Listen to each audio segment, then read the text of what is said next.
Hi, I'm Rob Patz. And I'm Kristen Stanton. And this is the Rob and Kristen Show.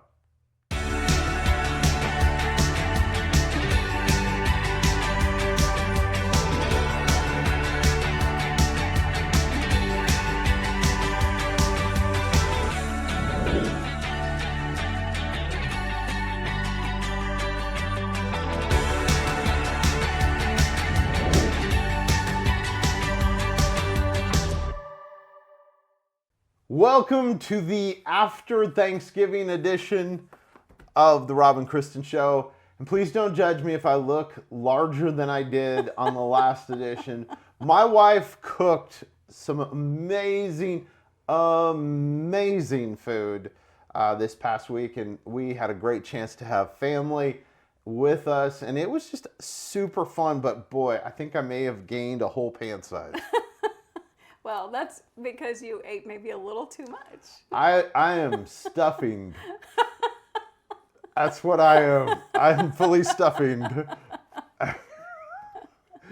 You know what though? And you know what happens after this is we've kind of turned the corner now. Now it's time to really start getting serious about Christmas. Christmas is right around the corner. It is. It's right around the corner. According to our Nutcracker, it's just a few days away compared to even last week.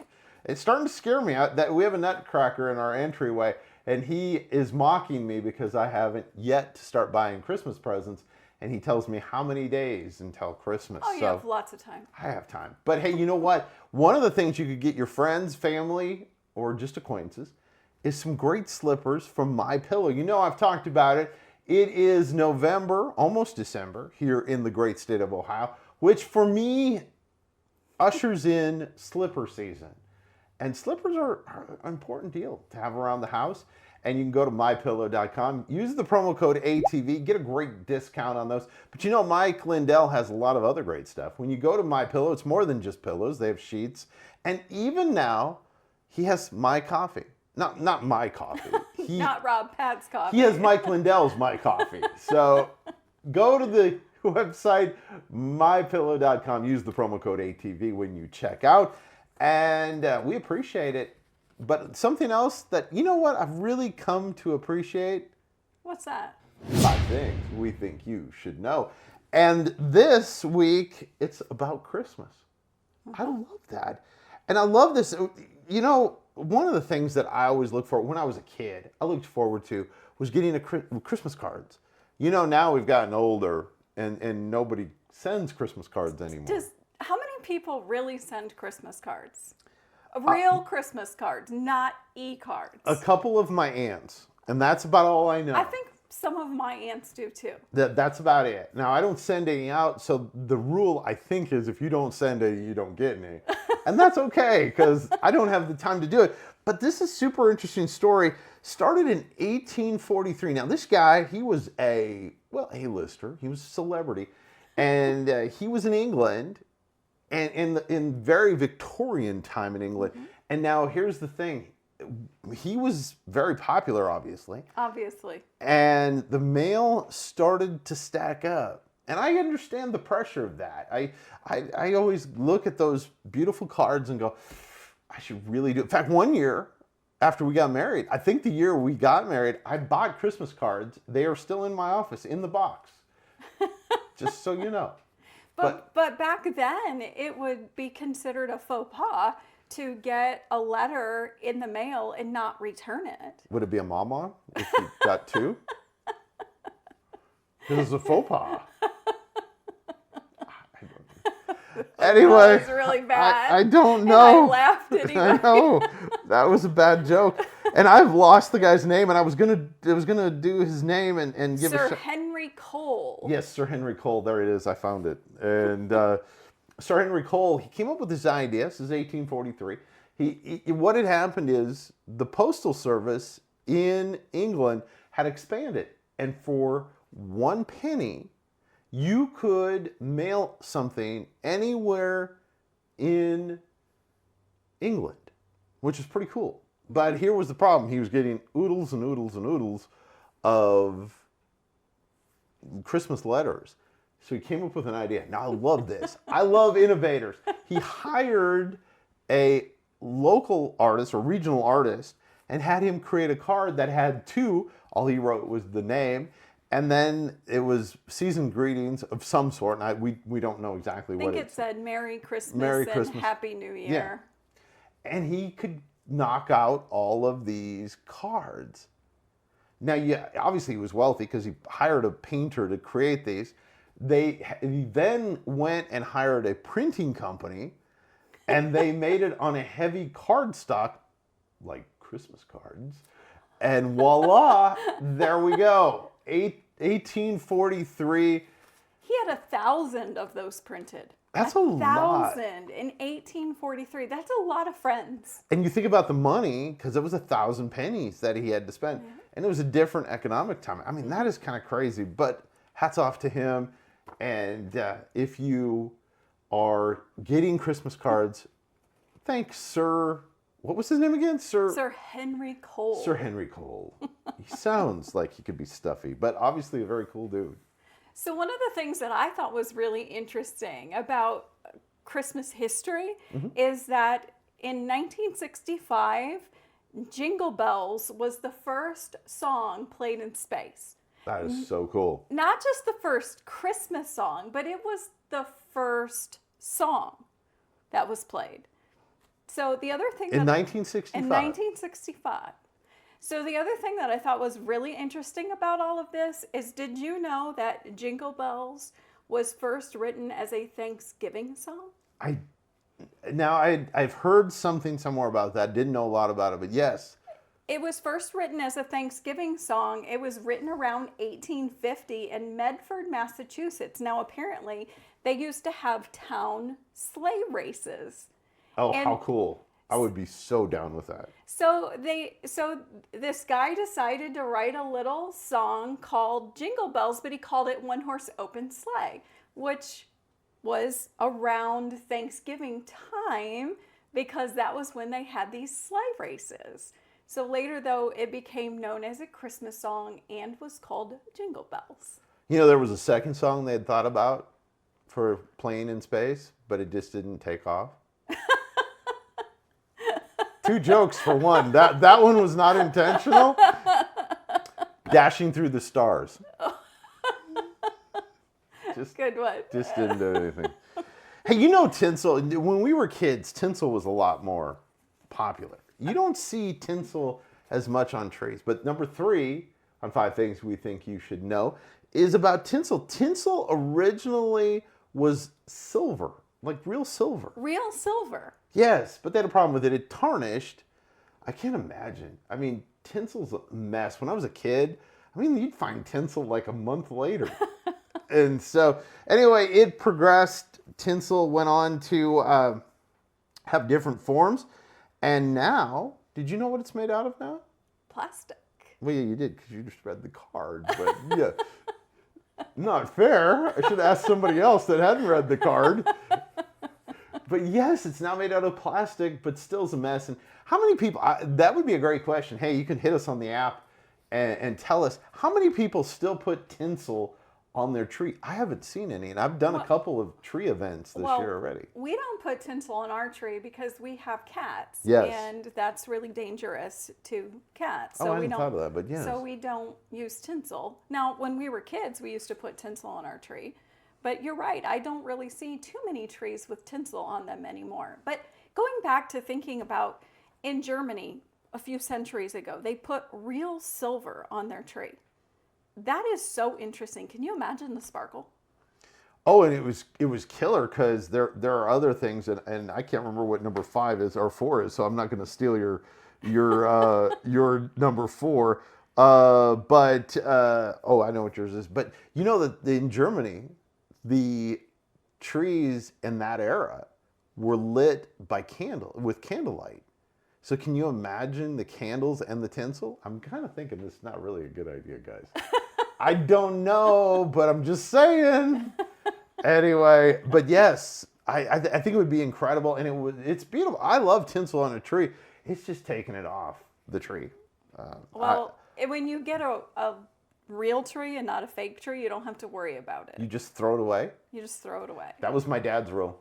My dad's rule was mom took everything else off, and as he was taking the tree out, you'd see tinsel going everywhere as he went out. So that's one of the things we used to go to pick out our Christmas tree. We didn't set up fake trees. When we were kids, we went out and got a real tree.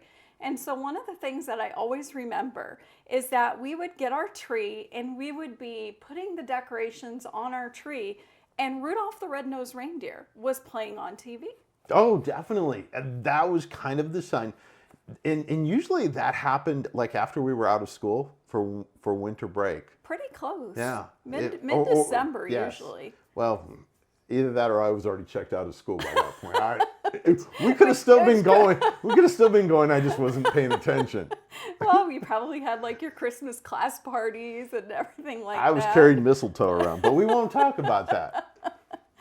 But I do want to talk about Rudolph the Red-Nosed Reindeer. Yes. Rudolph the Red-Nosed Reindeer, did you know that it was originally created as a marketing campaign by Montgomery Ward? Yes, he had a very shiny nose. And also it was a very shiny campaign. So Montgomery Ward in 1939, they had been giving out coloring books, and they decided that they wanted to just create their own coloring book instead of buying them and giving them out. So they decided to create a coloring book, and they wanted something that the children could color. So they decided to create Rudolph the Red-Nosed Reindeer so the kids could color Rudolph. And what was really interesting about that too is then a man by the name of Robert May was given the job of creating a poem for this book. And in the first year of publication for the Red-Nosed Reindeer, I think that's what it was called, was the Red-Nosed Reindeer, 2.4 million copies of Rudolph's story were given away. And this was in 1939. How cool is that? And you think about it marketing-wise, of course, that's my background. I mean, you think how smart it was that Montgomery Ward came up with something. And of course, you always wonder, as somebody in the marketing world, did they claim their rights to that, their intellectual properties, so that when it was later used, they didn't? They did not. So Robert May's brother-in-law was a musician by the name of Johnny Marks, and he wrote the song. He took the poem and he wrote the song, Rudolph the Red-Nosed Reindeer, which was then recorded by Gene Autry in 1949. Did he record it on a horse? If you don't know who Gene Autry is, Google Gene Autry. You'll know when I'm done. So then the first Christmas special, Rudolph the Red-Nosed Reindeer, it aired on December 6, 1964. So it was originally created in 1939, made into a song, and then it was made into the TV special that we all know and love. Christmas isn't Christmas. And Kristen and I still watch it to this day. Now we haven't watched it this year yet because it's only late November. But we will be watching it, and it's super fun. The other thing, besides Rudolph the Red-Nosed Reindeer, did you ever write Santa a letter? Oh, I'm sure we did.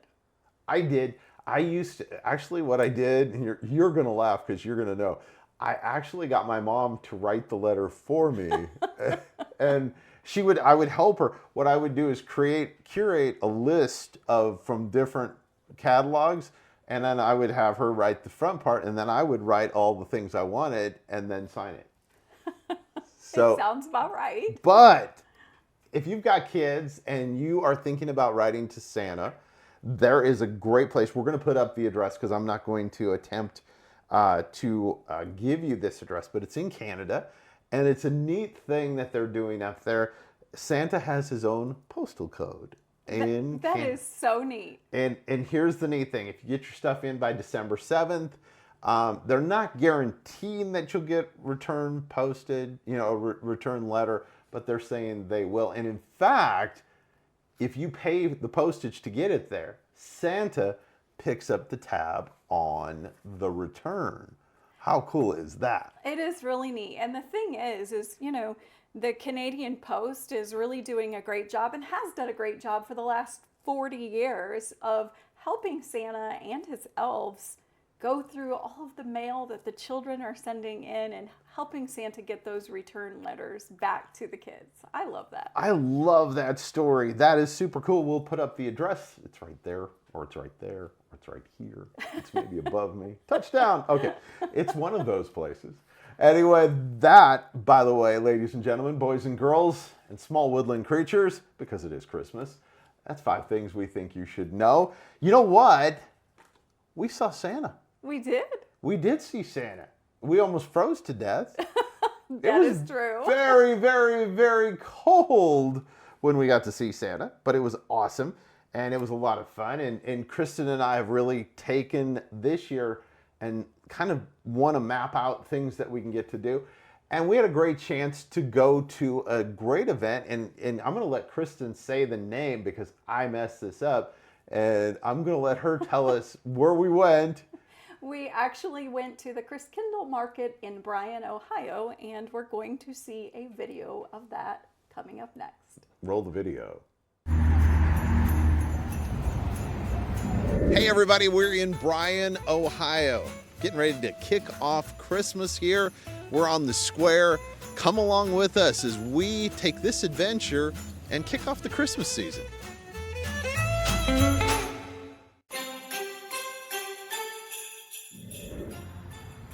Would you look at that? It's Rudolph The Red-Nosed Reindeer.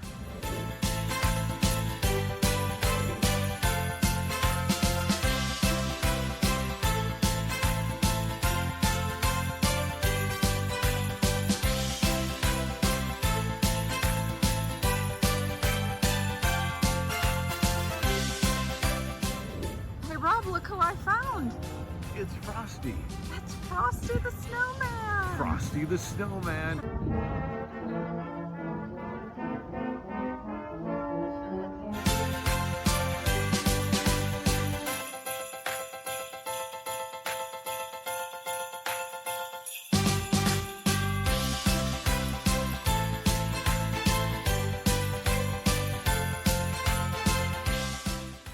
We are here on the square in Bryan, Ohio, and I'm standing right in front of the courthouse. And as you can see on either side of me are the nutcrackers that are here guarding the courthouse. Now, if there's one thing that says Christmas to me, it is these nutcrackers, because one of the traditions that Rob and I have are going to see the nutcracker.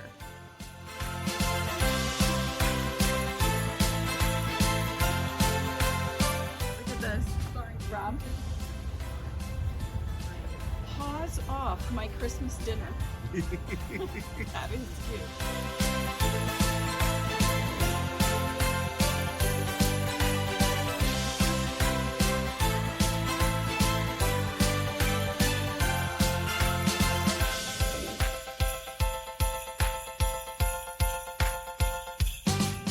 Look at these ornaments I found here at the market. They have got some really cute ones. Here is a Santa. Very cute. But I will say, one of my favorites that is probably going to go home with me, with my love for nutcrackers, is this gold nutcracker.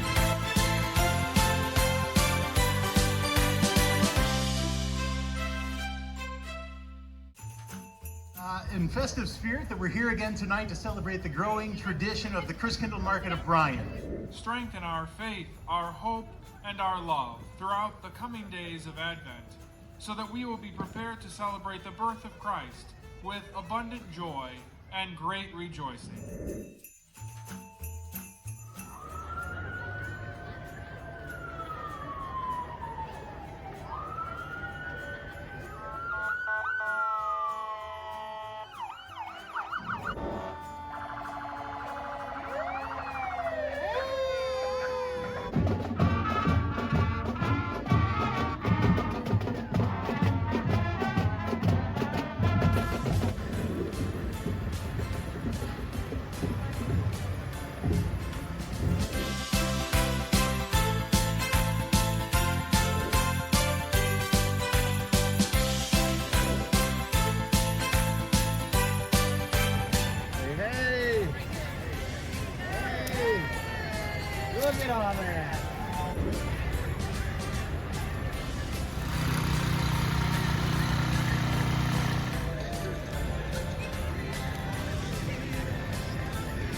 Church of Bryan, Ohio is bringing us the nativity scene.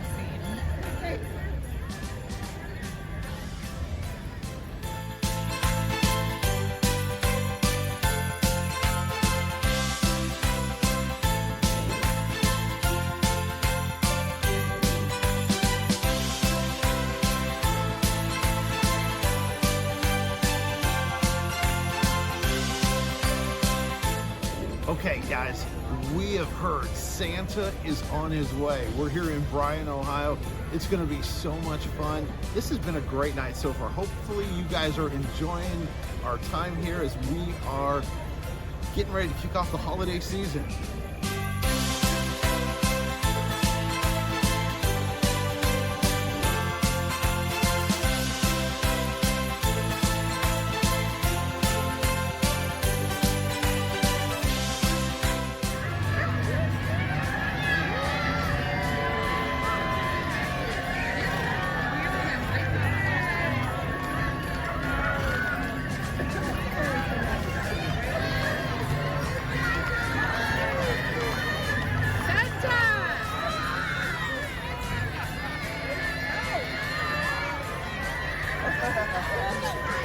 I wish that happened. We've had an awesome night and look forward to more of these great events during the holiday season. We wish you a Merry Christmas. We wish you a Merry Christmas. We wish you a Merry Christmas and a Happy New Year. That was such a great video. It was so much fun. It was cold. It was very cold. I will tell you, it was 23 actual temperature, felt like 13, and I was not prepared for that. Well, we were not prepared. We did not have gloves, and that Well- was a mistake, especially when you were trying to film something. And we questioned whether we were going to actually take our winter coats with. Oh, I'm so glad we did. Yes, I am too. That was a lot of fun, though. They had a lot of cute little marketplaces, and they, as you could see from the video, they had them in the wooden stalls, and just really a lot of fun. And one of the things, if you notice watching the video, and I think this is really neat. Now, I practice law in that particular courthouse, and one of the things that I really like about it is that even though they had, Santa and the reindeer and Frosty the snowman, they also had the wise men, and they had the nativity scene right there on the courthouse lawns, which I thought was really, really neat. Now, not pictured in the video because it was closed, was the beautiful Christmas tree that they have inside the courthouse.